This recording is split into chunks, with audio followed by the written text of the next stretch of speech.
10, 9, 8, 7, 6, 5, 4, 3, 2, 1. To 1926. Happy New Year. Happy New Year. Now listen, everyone. Please. I've been a very fortunate man, especially to have friends like all of you. And not many people went to Australia and bought a farm over a copper seam. I have, at long last, persuaded Andrew to make a will, with my wife Sarah's help. In it, there are several minor bequests to some of us and a small trust fund for Violet's education. The main part of the estate, 75%, goes to the Ellingfort Medical Foundation. Oh, how splendid. Dr. Pritchard, of which you're chairman. It'll be used wisely, Andrew. If you ever die, that is. A lump sum of £2,000, held in trust until their 18th birthdays, will be shared between Peter Baker and Robert Sidaway. Oh, that's so kind of you, Andrew. I think you know how fond I am of your son. And there'll be men soon with all the responsibility that entails. And I'd like them to have a secure future. What about Violet? What about Violet? Well, she is your ward, Andrew. You dote on her, but you've left her nothing. Sarah, shh. Yes, but she'll marry someone like Robert or Peter. She's a woman, for heaven's sake. My God, Andrew. You had to stop yourself saying only a woman.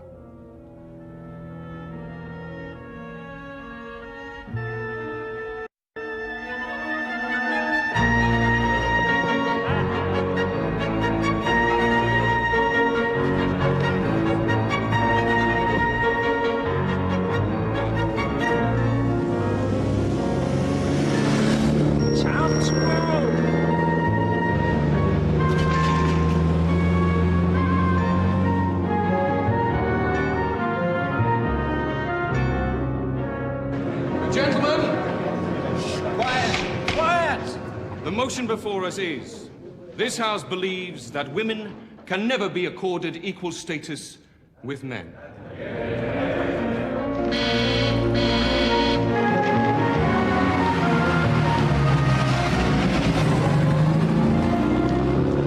I call upon Mr. Andrew Marsh, a former president of the Union, to propose the motion.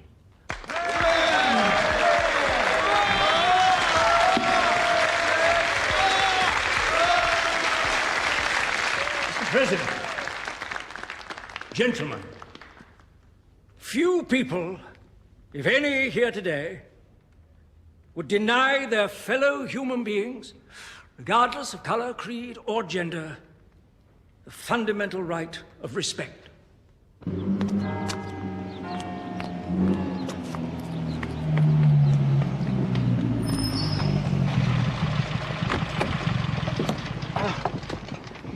Monsieur Poirot, it's lovely to see you again, but we did say 7 o'clock. My dear Mademoiselle Violet, you must forgive me. You must blame the 2-inch nail who punctured us at Bulldog. I'd like you to meet my associate, Captain Hastings. How do you do? Captain Hastings, this is Mademoiselle Violet Wilson, Andrew's ward. Thank you. But society, like the family, is not merely a collection of individuals haphazardly thrown together. In order to function industrially, politically, socially, both must be structured, divided into those who make decisions, those who put them into practice, those who lead, those who follow.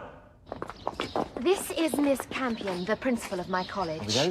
We really should hurry. The debate's underway, and Andrew's already speaking. Such designations are status and are determined by a woman. Her name is Mother Nature.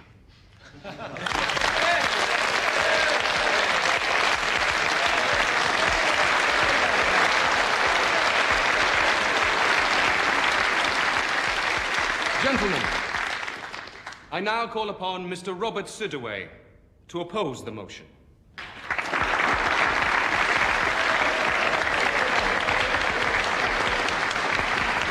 Mr. President, The debate so far has ignored some rather unpleasant developments taking place in the real world. A few months ago, two leaders of immense status, but with very little respect for anything, Adolf Hitler and Benito Mussolini, overran neighboring countries. Now, all people of good sense, regardless of gender, can see that war right across Europe is imminent.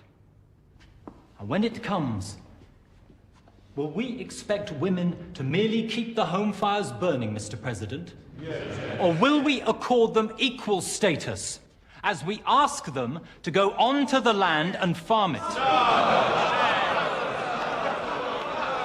Into the factories and make munitions.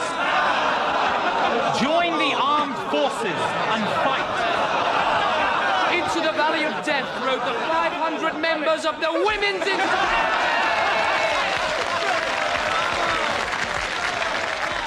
If you'll let us work and die for our country, why won't you let us join the Union? Or, God forbid, let us speak in a debate. I will not allow interruptions from the gallery. If it persists, I shall have it clear. Perhaps you're frightened we'll start talking sense.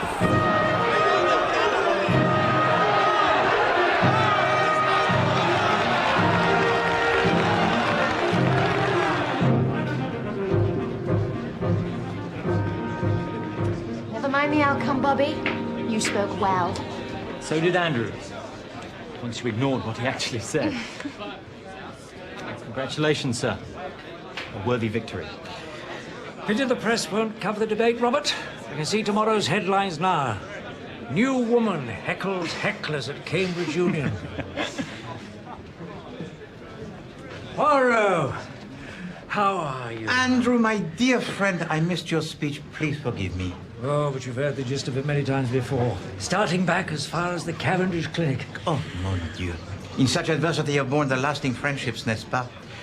We were there, Hastings, for the mutual pulling of the wisdom teeth, huh? It was not a pretty sight.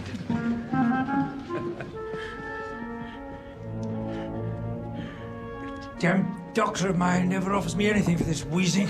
Perhaps because you tell him it does not bother you. Blasty man can see it now, surely. Uncle Andrew's had a wonky heart for years.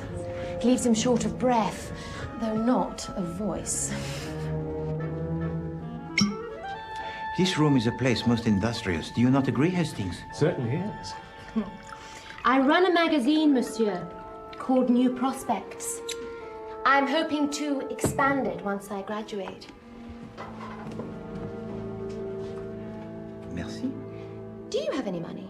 Oh, Violet. If you won't invest, Uncle Andrew, I understand that. But somebody will. Have you tried one of the banks, Mademoiselle Violet? Were I a man, they would give me a loan tomorrow. Well, I told you the reason for that. Women in business are just begging to be taken advantage of. Right, Hastings? Can't say I really know any women. Oh, in business, that is. Point proved. Motion carried. 3 against 1, eh, Poirot? No, mon ami. 2 against 2. Look, I know you've booked into an hotel, Poirot, but why don't you join us for a few days at Crabtree? Come over tomorrow for lunch. We should be delighted.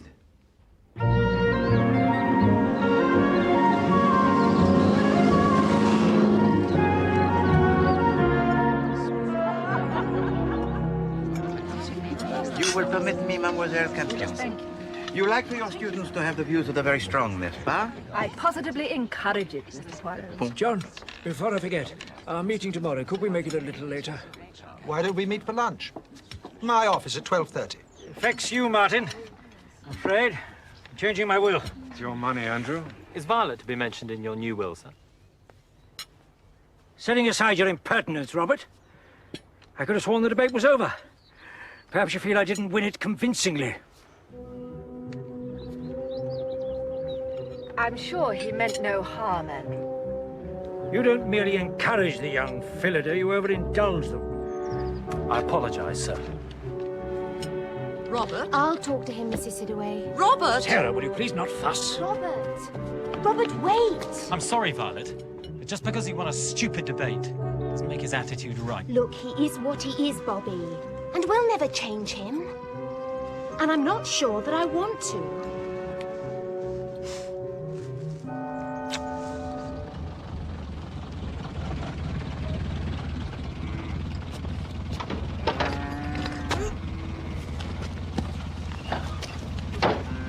You did tell your dad to leave a sack of sweet potatoes up by your front drive, right? Yeah, thanks for the lift.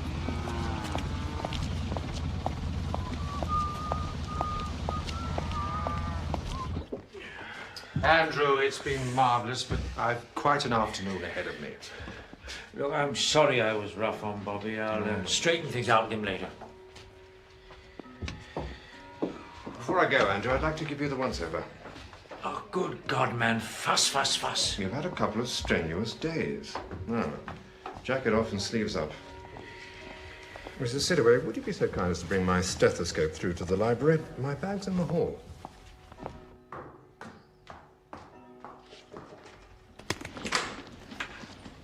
Afternoon, Mrs. Sidaway. Peter, what are you doing? Fortnight's leave, then we're off to Palestine. There's no one at the cottage, and Dad's on duty. I don't suppose Mother's... Yes, your mother's in the kitchen. Why don't you go and find her?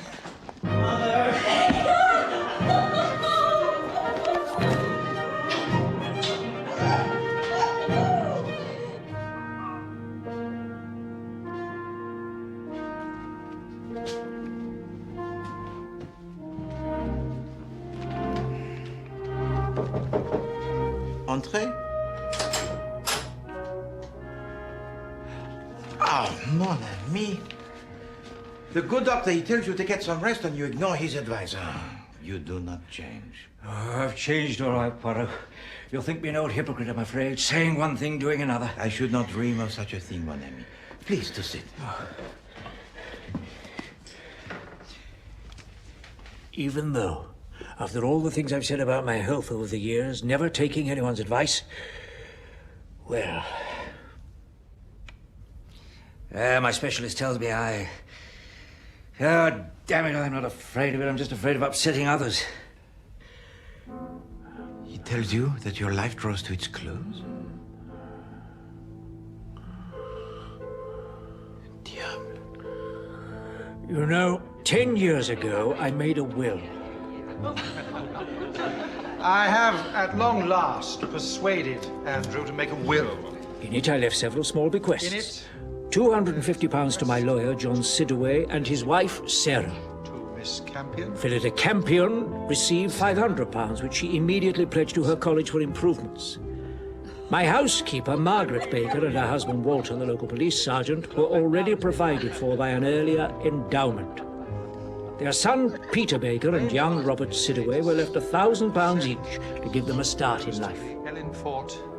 But I left the bulk of my fortune to Dr. Pritchard, as chairman of the Ellen Fort Medical Foundation. If you ever die, that is. There was some consternation that night that I had excluded Violet from my will. But tomorrow I'm going to put that right. I intend to write a new will, leaving everything to Violet. Truth is, I've been so proud of her achievements at Cambridge over the past 3 years. She deserves it.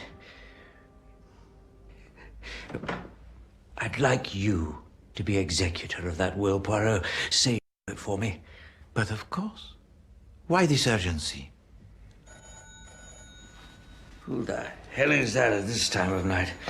Look, we'll talk more tomorrow. Oui, bien sûr. Good night.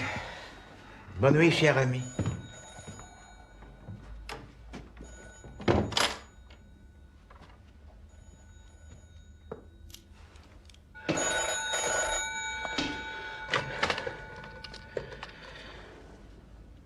Hello? What, now?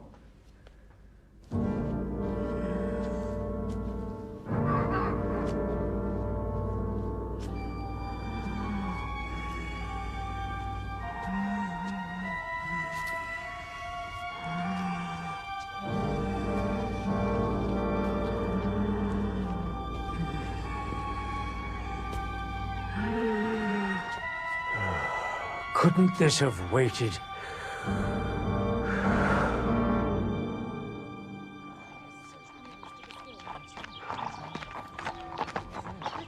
morning, Poirot. Good morning, Hastings. Bonjour, mademoiselle. What do you think of Samson? I think that he is large and you should take care, Hastings. We'll join you for breakfast, Monsieur Poirot.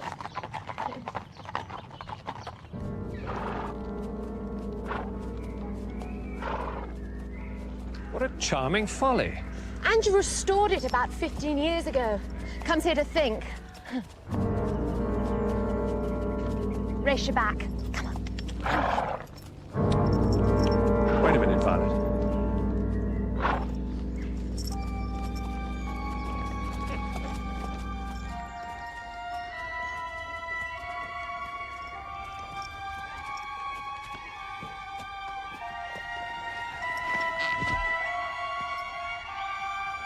Andrew?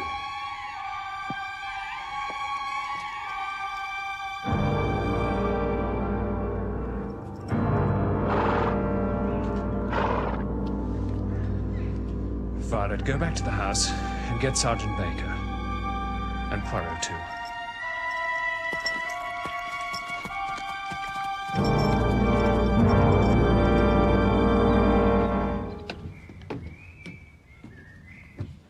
Sergeant Baker, you permit that I make a search?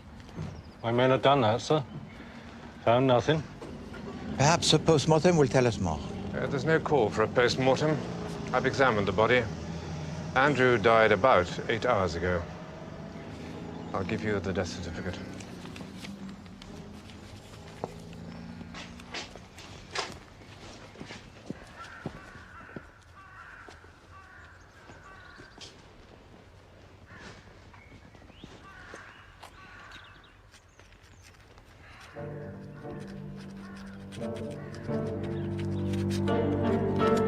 Heart failure? What's wrong with that? It says nothing.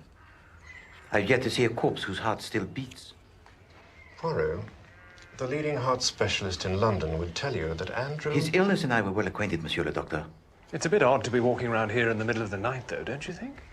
He often had a late stroll, Captain. Helped him to sleep. There you are, Walter.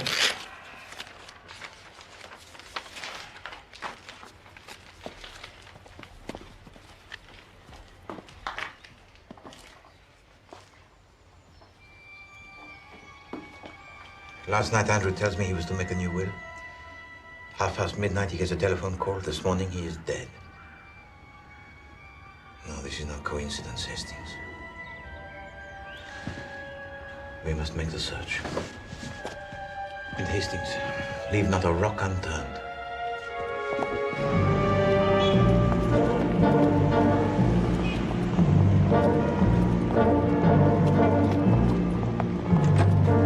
As you know, Monsieur Poirot, it's not usual to read a will before the funeral. But in this case, I've made an exception, hoping to dispel your fears concerning Andrew's death. Thank you. Ladies and gentlemen, perhaps we should be seated.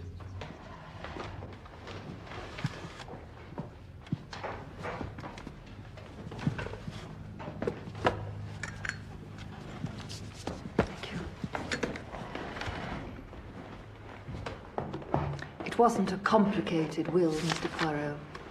We were all present at the witnessing 10 years ago now. The will, Monsieur Céderet?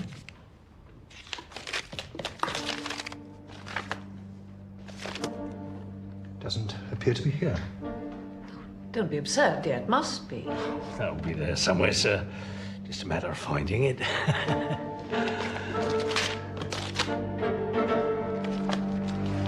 Mesdames et messieurs,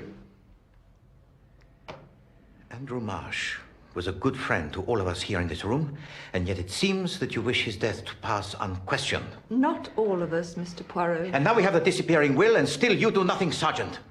With respect, Poirot, I think you're reading too much into it. Indeed.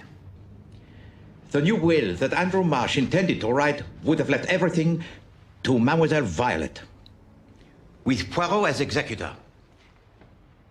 Very well, I will execute.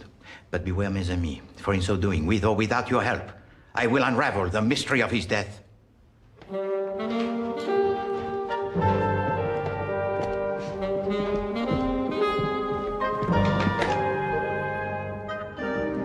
This is intolerable, Hastings. We are dealing with a close-knit community where the business of each is known to all, except to Poirot. Yet. Just a second, Poirot. That missing will could be a godsend. It'll mean Andrew died intestate. Thank you for that note of optimism, Hastings. But all you have to do is tell the probate court that Andrew wanted Violet to have everything. And you think that they will accept that? The wishes of Andrew Marsh, told to me in confidence, without any witnesses? I see. Poirot, I wonder if I might have a word. Santé. Good health. I want you to know that I am the major beneficiary of Andrew's missing will, as chairman of the Ellenford Foundation, in case you get the wrong end of the stick. I have no stick by either end, Monsieur le Docteur. Yes, but you might reasonably think that 75% of the Marsh estate is worth killing for. And Andrew was going to make a new will, he said. But you would not have stolen the old will, since it favored you? Andrew told you he wanted Violet to have everything, you said. Did he mention nobody else? No. Why is it that you ask? Because for a long time now, I've believed that Andrew had a son. Belief, Monsieur le Docteur, is good, but it is not good enough. Andrew, John, and myself, we met at Crabtree one night. Must have been 2 years ago now. Sarah was away, and Robert had just been accepted at Cambridge. His father was full of it, bursting with pride. To Robert. To Robert. To Robert. Robert. Thank you. Very happy for you, John. Oh. Forgive me, both of you. I rattle on as if you fellows had sons to be proud of as well. What makes you think I don't understand your pride perfectly? You may be my solicitor, John, but you don't know everything about me. Does he, Maggie? Andrew Marsh was always very fond of Margaret Baker. Maybe Peter is Andrew's son. I see. Doctor, I thank you. I have been stumbling around in the darkened room, and now you have switched on the light. You see how things go, Hastings? I believe that he was killed for his fortune, but the question still remains. Who would lay claim to it once he had died? Well, there's that son that Pritchard talks about.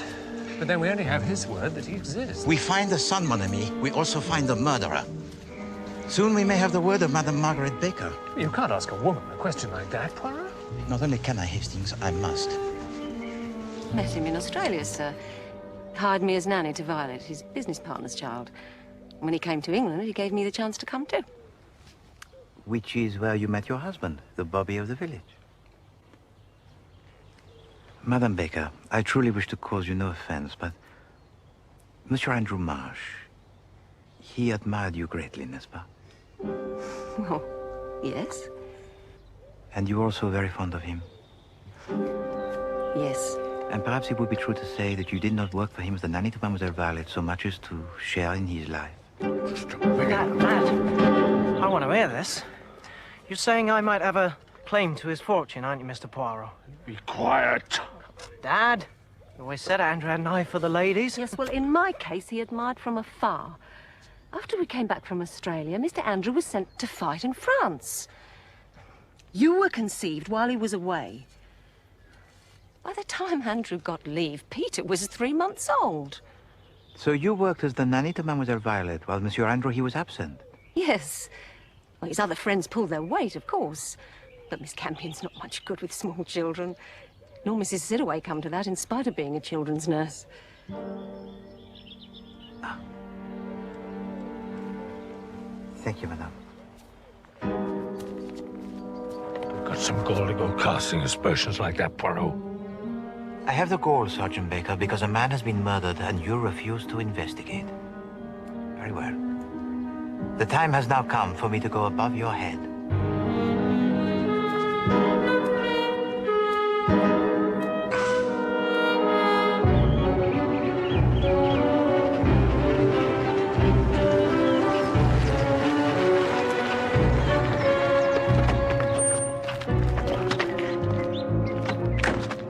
Thank you for coming, Chief Inspector. You have met Sergeant Baker, I see.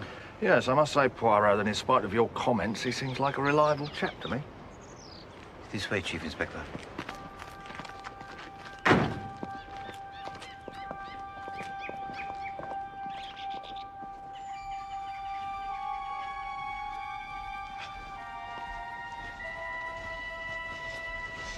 Monsieur Marsh was discovered here, Chief Inspector. No marks on the body? Nothing out of the ordinary found? Rien.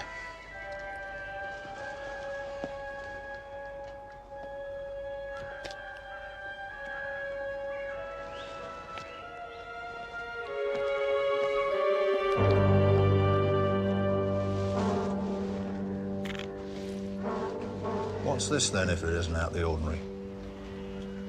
C'est incroyable. Looks like a medicine bottle to me. I myself searched this area, but meticulously. Must have missed it, Poirot. Any of the local quacks reported one of these missing? No, sir. Sorry, sir. We'll get onto it right away. I'll ask Dr. Pritchard. Pritchard? He's the chairman of the Ellenford Medical Foundation. Dr. Martin Pritchard. Listen, Poirot, don't tell people I'm in the neighborhood yet. I shall need to see the coroner's officer. I want a post-mortem. I want to know what was in this. Miss Campion, could you spare us a few moments? I am rather pressed for time, Robert. Please, Phillida. It's about my mother, Miss Campion. About me. About my father, too, I suppose. 2 years at King's, and you still don't make any sense, my dear boy. Like so many before you. You won't laugh when you know the reason, Phillida. Robert needs your advice. I think Andrew Marsh was my father, Miss Campion. And you're asking me what you should do about it? Why didn't you ask Mr. Poirot?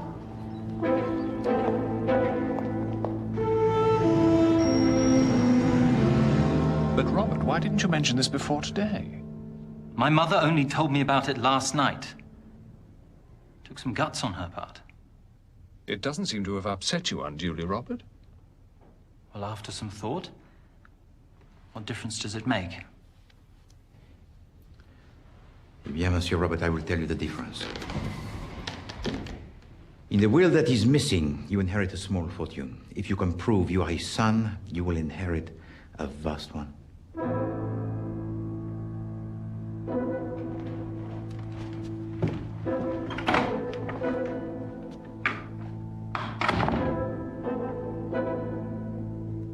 And now a son by Sarah Sidaway. We find the son, we find the murderer, you said. Yes, indeed, Hastings. But it would be unseemly to unmask him the day before the funeral of Andrew Marsh.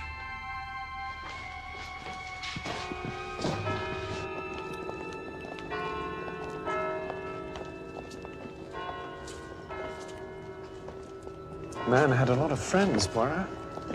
What good are many friends, mon ami, when you have one bad enemy?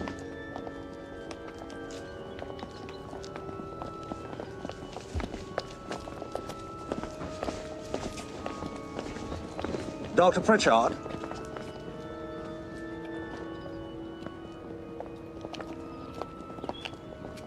You look to be in the rudest of health, Chief Inspector. You have met before? Would you care to fill these gentlemen in, sir, or shall I? Very well, then. We met in London 15 years ago. Dr. Pritchard here was running a so-called humanitarian group, helping the terminally ill to kill themselves. To end their suffering, you mean? We investigated his organization, but couldn't prove anything. At a rough guess, I'd say he's up to his old tricks again. No. Yours, Doctor, according to the manufacturer. They send them out with batches of insulin, all numbered so they can keep tabs on them. Because as well as working miracles, insulin can also be lethal. I don't understand. The post-mortem found needle marks in Mr. Marsh's upper arm. Martin Arthur Pritchard, I'm arresting you for the murder of Andrew Marsh. You're not obliged to say anything, but anything you do say will be taken down and used in evidence.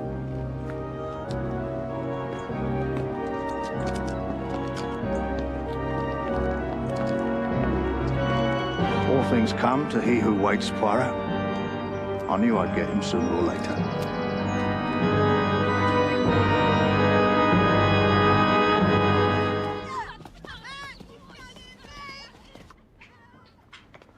Just because the solution to a crime is simple, Poirot, doesn't mean to say it's wrong.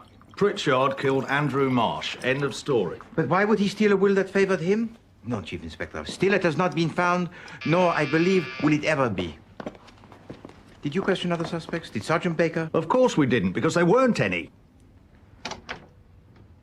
Robert Sidway and Violet Wilson. Monsieur Poirot is expecting us.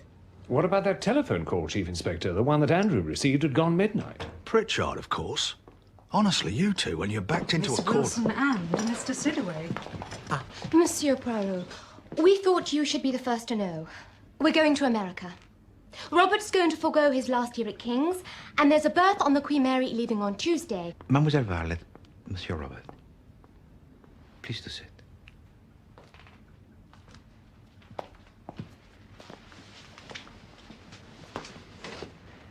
Eh bien, mademoiselle, what of the end of term? What of the graduation ceremony of Mademoiselle Campion? Why the sudden rush, Miss Wilson? What is there to stay for? Women are treated as equals in America. I can forge myself a decent career. And a man I've known all my life is charged, quite insanely, with my guardian's murder. Mademoiselle Violet, your late guardian would not have wanted you to miss the graduation ceremony.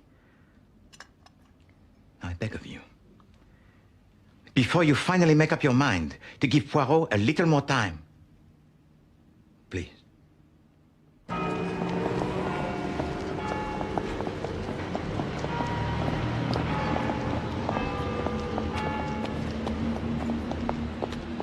It's all very well you saying probate's a lengthy business, John. But Robert and Violet are planning to leave the country. Do you want that? No, of course I don't. Is it that difficult to prove you're someone's heir? I mean, what does it involve? Surprisingly little. You swear an oath that you are who you say you are. Don't you need a birth certificate or something? No? Would you apologize to Sarah for me? She's invited me to dinner on Saturday, but I'm going to London. I'll tell Sarah. Theatre? Concert? No. To see Hercule Poirot, as a matter of fact. I need his advice on something.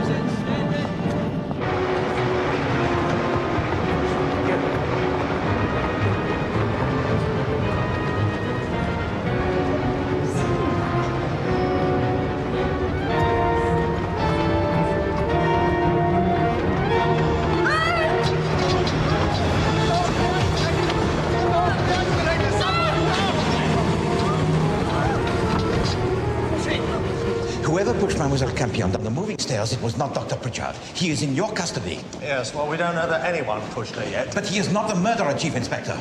The murderer is still at large. Well, we obviously got her here pretty quickly. At least we know she survived. Inez? Please. I shall need to speak to Miss Campion as soon as possible. Well, you can't. She's concussed. Very nasty fall, gentlemen. Legs broken in 2 places. She will recover soon. I think you'll find Mrs. Campion's made of pretty strong stuff. She's a miss, Doctor. Miss Campion. You called her Mrs. You, know her well? Well... No, but we know she's not married. Tell me, Doctor, did you call her Mrs. out of habit or a slip of the tongue? Look, I'm sorry, I didn't mean to speak out of turn, but... If there's something you know, Doctor, it's your duty to tell us. Miss Campion has had a baby at some time in her life.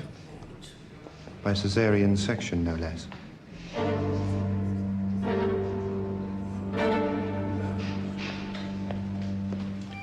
Miss Lemon, I have a task for you.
Ladies and gentlemen, the end of the academic year is something I would never miss. Although this time it was a close-run thing. As you know, this is always an informal occasion, because while the university here at Cambridge acknowledges the hard work of its male students, it doesn't yet see fit to hold a degree ceremony for women. So I hold my own. Bravo! And as you take your places in society, I hope that 3 years here will have proved you more than worthy of them.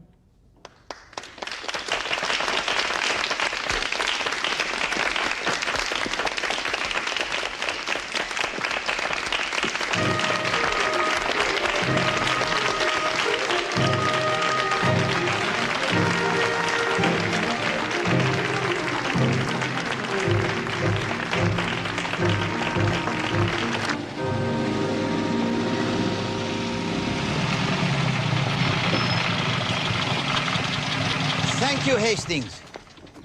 A smile of triumph, Miss Lemon? Of course. As I am.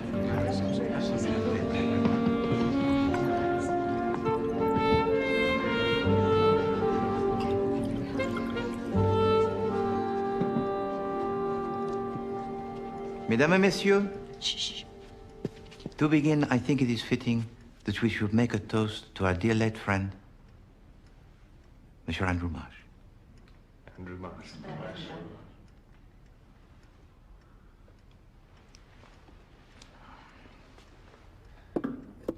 Today would have given him much pleasure, n'est-ce pas? And how proud he would have been of you, Mademoiselle Violet.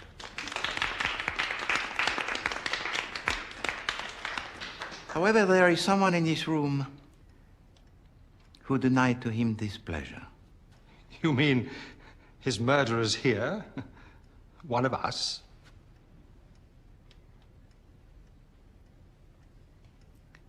On the night that he died, Monsieur Andrew Marsh asked me to be the executor of a new will he would make.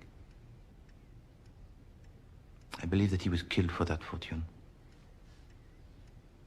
and that the old will was stolen and destroyed so that he would die intestate. So my duty, you see, it has been twofold. First, to find the murderer, and then before this ruthless murderer could lay claim to it, to deliver his estate to Mademoiselle Violet according to his wishes. However, this murderer, he was at work even as my dear friend Andrew told to me his news most tragic. My specialist tells me oh, damn it, I'm not afraid of it. I'm just afraid of upsetting others. What the hell is that at this time of night? Hello? What? Now? And thus the murderer lured him from the house. Couldn't this have waited? To a rendezvous at the folly.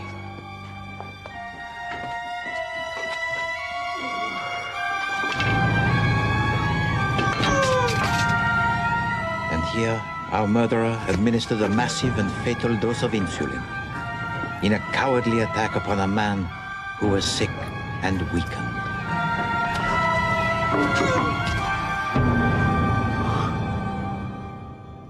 Et voilà.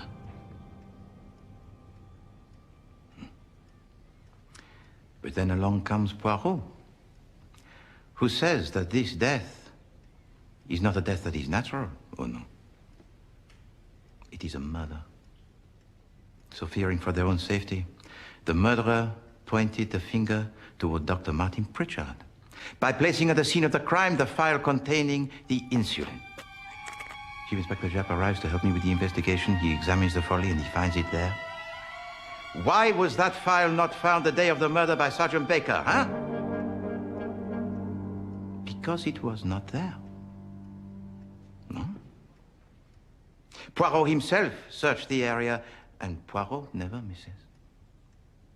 So, my good friend, the Chief Inspector Japp, promptly arrests Dr. Martin Pritchard. And with a man who is innocent charged for the murder, the real killer could now lay claim to the Marsh fortune. So it was thought, without suspicion.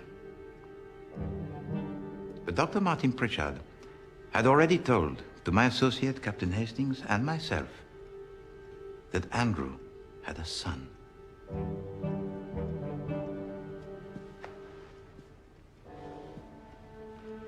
Peter, perhaps? That doesn't mean say I'd kill him for it. Or you, Robert. Now, your claim had to it more substance, n'est-ce pas? Because you believed that Andrew Marsh and your mother were lovers. Robert was with me the night of Andrew's death, Monsieur Poirot. Violet, don't. Was the arm that pushed Mademoiselle Campion down the moving stairs yours, Peter? Yours, Robert?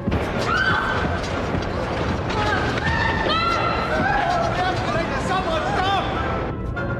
Were you afraid of what she might say to me? Theatre? Concert? No. To see Hercule Poirot, as a matter of fact. And of course, the killer certainly knew of the visit to London of Mademoiselle Campion to see Poirot. Because Mademoiselle Campion had discovered in a conversation with the lawyer John Sidaway that for a child to claim the estate of the father, the real identity of the mother need not to be revealed. But events took such a turn that did reveal a secret that she herself had kept for more than, 20 years? What Mr. Poirot means is that the doctor who treated me saw that I'd had a baby. When I was a student here.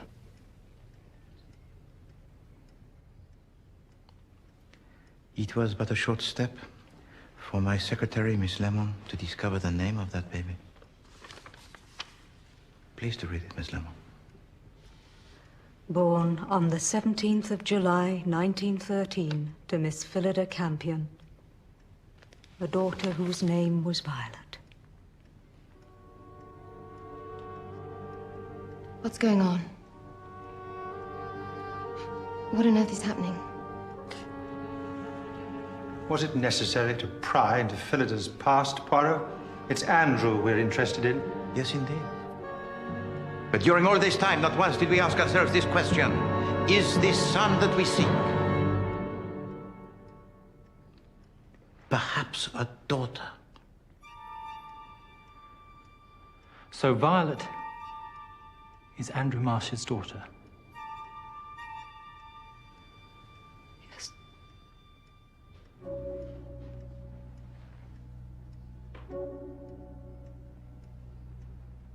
So, Monsieur Robert, why did you kill the father to Mademoiselle Violet? I didn't. I say you did, Monsieur! Why? You know that she loves you. You know that she wants you to go to America with her. Why then? He's just told you he didn't!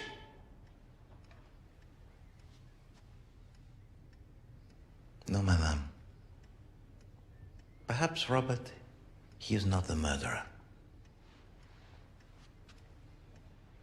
Because, just as we thought the heir of Andrew had to be a man, so too did we think of the murderer. This killer was someone who stole a syringe from the bag belonging to Dr. Pritchard, who knew the power of insulin. And you, I was told, had been a children's nurse, Madame Sidaway. It was you who convinced Robert that he was the son of Andrew. It was Robert who told you of the visit of Mademoiselle Campion to London, where you followed her, where you pushed her down the moving stairs. Because you were afraid that at last she would reveal Mademoiselle Violet as the rightful heir. No.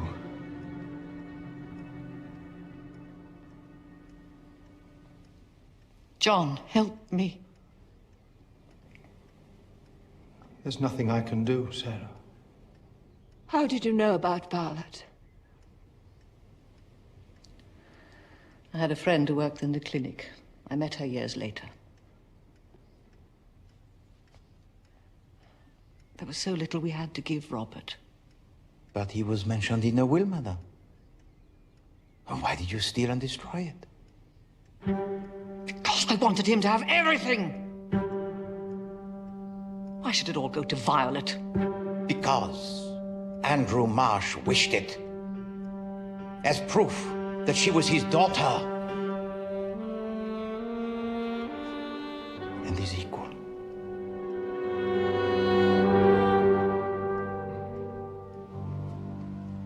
I think you'd better come along with me, Mrs. Sidaway.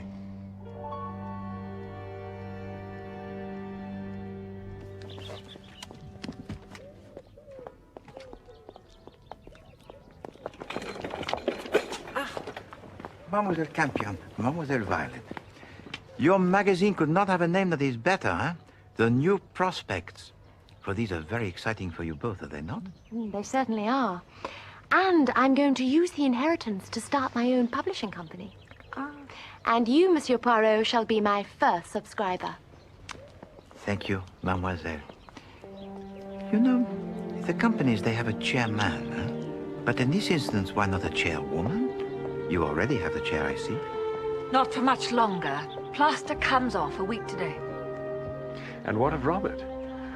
I think I can persuade him to finish his degree. That is good. Alors, au revoir, mesdemoiselles. Et bonne chance. Thank you, Monsieur Poirot.